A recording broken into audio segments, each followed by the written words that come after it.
அனைவருக்கும் வணக்கம். இப்போ நம்ம 10ஆம் வகுப்பு தரத்தில் முக்கியமான தமிழ் வினாக்கள் பார்க்க போகிறோம். இந்த தமிழ் வினாக்கள் அனைத்தும் டெட்டு, டிஆர்பி மற்றும் டிஎன்யூஎஸ்ஆர்பி கிரேடு 2 கான்ஸ்டபிள், எஸ்ஐ போன்ற அனைத்து விதமான போட்டித் தேர்வுகளுக்கும் தமிழ் தகுதி தேர்வில் கேட்கப்படக்கூடிய முக்கியமான 10 வினாக்கள் நம்ம இங்கே கொடுத்துருக்கோம். இந்த ஒவ்வொரு வினாக்களும் மிக எளிமையாகவும் ரொம்ப விளக்கமாகவும் உங்களுக்கு கொடுத்துருக்கோம். முதல் கேள்வி பாருங்கள். தொழிலை செய்யும் கருத்தாவை குறிப்பது எது? கேள்வி என்ன? தொழிலை செய்யும் கருத்தாவை குறிப்பது எது? விடை, வினையால் அணையும் பெயர். தொழில்னா என்ன? ஒரு வினையை செய்கிறதான் தொழில். ஆடுதல், ஓடுதல் அப்படின்னு. அப்போ அந்த தொழில் செய்யும் கருத்தாவை குறிப்பதான் இதுக்கு என்னது? வினையால் அணையும் பெயர். தொழில் செய்பவரை குறிப்பது. இப்போ பார்த்தீங்க அப்படின்னா, இப்போ மகிழ்ச்சி அடைந்தனர் அல்லது மகிழ்ந்தனர், மகிழ்ந்தார் அப்படின்னு இருக்குல்ல, இதுதான் வினையால் அணையும் பெயர். அப்போ அந்த மகிழ்ச்சியில் மகிழ் அப்படின்ற வார்த்தை இருக்குது பாருங்கள், அதுதான் இங்கே இருக்கக்கூடிய வினையால் அணையும் பெயர். அந்த மகிழ்ச்சி யார் அடைஞ்சாங்க? அங்கே இருக்க மக்கள். அப்போ மகிழ்ந்தோர், படித்தோர், கொடுத்தோர், இந்த மாதிரி வர்றது எல்லாமே என்னது? வினையால் அணையும் பெயர். நான் ஏற்கனவே சொல்லியிருக்கேன், தொழில் பெயர் என்பது வினையை மட்டும் அடிப்படையாக கொண்டது. தொழில் பெயர் அல் அல்லது தல் என்பது முடியும். ஓடுதல், ஆடுதல் அப்படின்னு. தொழில் பெயர் 3 வகைப்படும். விகுதி பெற்ற தொழில் பெயர், முதல் நிலை தொழில் பெயர், முதல் நிலை திரிந்த தொழில் பெயர். அப்போ இந்த தொழில் பெயரை அடிப்படையாக கொண்டு தான் வினையால் அணையும் பெயர் வரும். ஞாபகம் வச்சுக்கணும், ரெண்டுமே ரொம்ப முக்கியமான ஒரு கேள்வி. அப்போ தொழில் பெயர் எத்தனை வகைப்படும்? 3. என்னென்னது? விகுதி பெற்ற தொழில் பெயர். இப்போ பாருங்கள், விகுதினா என்னது? கடைசி ஒரு சென்டென்ஸில் கடைசி வர்றது. ஆடுதல், ஓடுதல், அதில் வரக்கூடிய அந்த லாஸ்ட் 2 வார்த்தை தான் விகுதி. முதல் நிலை தொழில் பெயர், பாத்திரத்தில் சோறு கொதி வந்தது, அந்த கொதித்தல் அப்படின்ற ஒரு முதல் நிலையாக வருதில்ல, அதுதான் முதல் நிலை தொழில் பெயர். ஓகேங்களா? அடுத்து கெடுவான், கேடு நினைப்பான், அதில் கெடுவான், கெடுதல் அப்படின்னு ஒரு தன்மை அங்கே மாறி வருதில்ல.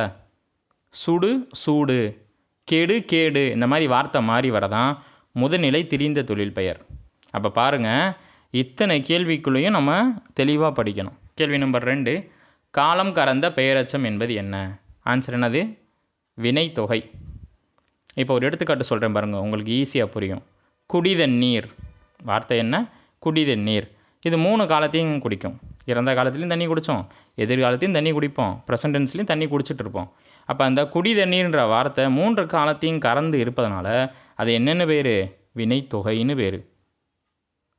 நல்லா கவனித்து பார்க்கணும், ரொம்ப முக்கியம். எடுத்துக்காட்டு என்ன சொன்னேன்? குடி தண்ணீர்.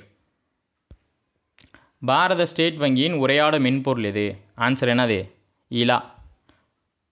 அதாவது மனிதனோட தேவைகளை அதிகப்படுத்துறது. இப்போ நம்ம பேங்க் போகும்போது சர்வீஸை ஒரு ஹப்புக்கு கீழே கொண்டு வர்றதுக்காக உருவாக்கப்பட்டதான் இந்த ஏஐ கான்செப்ட். அதில் ஒரு முக்கியமான அந்த உரையாடும் மென்பொருள் எது? இலா. அடுத்து வினையே பெயர் தன்மையாகி வினையே உணர்த்தி வருவது தொழில் பெயர். இதை தான் நான் முன்கூட்டியே ஃபஸ்ட்டு ஒரு கொஸ்டின்லேயே சொன்னேன். வினை தான் தொழில் பெயர். வினையே பெயர் தன்மையாகி வினையே உணர்த்தி வருவது தொழில் பெயர். தொழில் பெயர் எத்தனை வகைப்படும் சொன்னேன்? 3 வகைப்படும். என்னென்னது? விகுதி பெற்ற தொழில் பெயர், முதல் நிலை தொழில் பெயர், முதல் நிலை திரிந்த தொழில் பெயர். அடுத்த கேள்வி பாருங்கள். ஒரு சொல் தனித்து நின்று ஒரு பொருளையும் அச்சொல்லை பிரிந்து நின்று வேறொரு பொருளையும் தருவது பொதுமொழி. நல்லா கவனித்து பார்க்கணும். மொழி 3 வகைப்படும். தனிமொழி, தொடர்மொழி, பொதுமொழி. தனி, தொடர், பொது என மொழி 3 வகைப்படும். அதில் பொதுமொழி என்பது தனித்து நிற்கும்போது ஒரு பொருளையும் சேர்ந்து நிற்கும்போது இன்னொரு பொருளையும் தருவது தான் இந்த பொதுவான மொழி என்பது பெயர். இப்போ எடுத்துக்காட்டு 8. 8ன்றது ஒரு எண்ணையும் குறிக்கும். எல் கூட்டல் தூ, எல்லை உன் அப்படின்னு ஒரு அர்த்தம் இருக்குது. பலகை, பலகை என்பது மரக்கட்டையும் குறிக்கும், பலருடைய கையையும் குறிக்கும். இப்படி பொதுமொழிக்கு எடுத்துக்காட்டுகள் இருக்குது. வேங்கை, வேங்கை என்பது ஒரு உயிரினத்தில் ஒன்று, ஒரு விலங்கில் ஒன்று. வேகுகின்ற கை, கை வேகுது, அதை கூட வச்சுக்கலாம். அப்படி பொதுவான மொழிக்கு எடுத்துக்காட்டுகள் ஏராளம் உண்டு தமிழில். அப்போ ஒரு சொல் தனித்து நின்று ஒரு பொருளையும் அச்சொல்லை பிரிந்து நின்று வேறொரு பொருளையும் தருவது பொதுமொழி. சாகும்போது தமிழ் படித்து சாக வேண்டும், என்றன் சாம்பலும் தமிழ் மணந்து வேக வேண்டும். தமிழ் மணந்து வேக வேண்டும் என கூறியவர் சச்சிதானந்தன், யாழ்ப்பாண கவிஞர். ரொம்ப ஒரு முக்கியமான ஒரு கவிஞர். சாகும்போதும் தமிழ் படித்து தான் சாணுமா, இறந்த பின்னாடி சாம்பலும் தமிழோட மனம் கலந்து வேகணுமா, அப்படி சொன்னது யார்? சச்சிதானந்தன். ரொம்ப ஒரு முக்கியமான யாழ்ப்பாண கவிஞர். ஸ்டேட்மெண்ட்டில் கேட்க வாய்ப்பு இருக்குது. இந்த 6 கேள்வியுமே நல்லா கவனித்து பார்த்துக்கோங்க. தொழில் செய்யும் கருத்தாவை குறிப்பது வினையால் அணையும் பெயர். கொடுத்தோர், எடுத்தோர், மகிழ்ந்தோர். காலம் கடந்த பெயரச்சம் என்ன அழைக்கப்படுது? வினை தொகை. குடிதண்ணீர். பாரத ஸ்டேட் வங்கியின் உரையாட மென்பொருள் எது? இலா. வினையே பெயர் தன்மையாகி வினையை உணர்த்தி நிற்பது தொழில் பெயர். ஒரு சொல் தனித்து நின்று ஒரு பொருளையும் அச்சொல்ல பிரிந்து நின்று வேறொரு பொருளையும் தருவது பொதுவான மொழி. எடுத்துக்காட்டு 8, வேங்கை, பலகை. மொழி எத்தனை வகைப்படும்? 3. தனி, தொடர், பொதுவானது. சாகும்போது அப்படின்னு வந்துட்டாலே சச்சிதானந்தன். இந்த 6 கேள்வியுமே 10th ஸ்டாண்டர்ட்லேருந்து எடுத்திருக்கோம். அடுத்த கேள்வி, வேர்க்கடலை, மிளகாய் விதை, மாங்கொட்டை ஆகியவற்றை குறிக்கும் பயிர் வகை மணி வகை. வேர்க்கடலை, மிளகாய் விதை, மாங்கொட்டை ஆகியவற்றை குறிக்கும் பயிர் வகை மணி வகை. எள்ளிலிருந்து எண்ணெய் எடுத்தலின் மிஞ்சுவதை குறிக்கும் சரியான சொல் பின்னாக்கு. புண்ணாக்கு அப்படின்றோம்ல, அதான் அது. எள்ளிலிருந்து எண்ணெய் எடுத்தலின் மிஞ்சுவதை குறிக்கும் சரியான சொல் பின்னாக்கு. அடிக்கோடிட்ட தொகைநிலை தொடர்களை வகைப்படுத்துக. தொகை 6, தொகா 9. அப்போ அந்த தொகை 6ல் மறைந்து வரக்கூடியதில் என்னென்ன இங்கே கொடுத்துருக்காங்க? அன்புச்செல்வன் திறன்பேசியில் தொடுதிரையில் பார்த்து கொண்டிருந்தார். அன்புச்செல்வன் திறன்பேசியின் தொடுதிரையில் பார்த்து கொண்டிருந்தார்.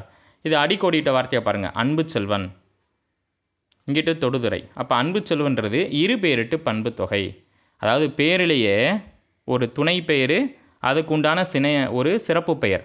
உங்கள் பாஷையில் சொல்லணும்னா ஒரு பொதுவான பெயர், இன்னொன்று பட்டப்பெயர், அதாவது சிறப்பு பெயர்னு வச்சுக்கோங்க. ஒரு பொதுவான பெயர், ஒரு சிறப்பு பெயர். செல்வன், தமிழ் செல்வன்.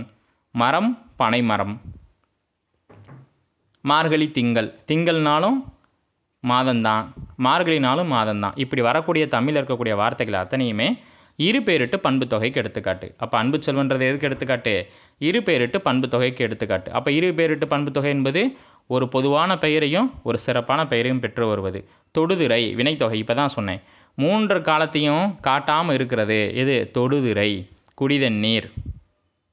இந்த மாதிரி வரக்கூடிய அனைத்து வார்த்தையும் எதுக்கு எடுத்துக்காட்டு? வினை தொகைக்கு எடுத்துக்காட்டு. அப்போ அன்பு செல்வன்றது இரு பேரிட்டு பண்பு தொகை. அப்போ தொகைநிலை தொடரில் 6ல் அன்பு செல்வன்றது இரு பேரிட்டு பண்பு தொகையில் வருது. தொடுதிரை அப்படின்றது வினை தொகையில் ஒன்றா வருது. நாடகக்கலையை மீட்பதே தமது குறிக்கோள் என்றவர் நா. முத்துசாமி. கலை ஞாயிறு என அழைக்கப்பட்டவர் நா. முத்துசாமி. அவர் நாடக கலையை மீட்பதே தமது குறிக்கோளாய் கொண்டவர். தமிழக அரசின் கலைமாமணி விருது வாங்கியிருக்காங்க. ரொம்ப ஒரு முக்கியமான கேள்வி இது, தவிர்க்க முடியாத ஒரு கேள்வி.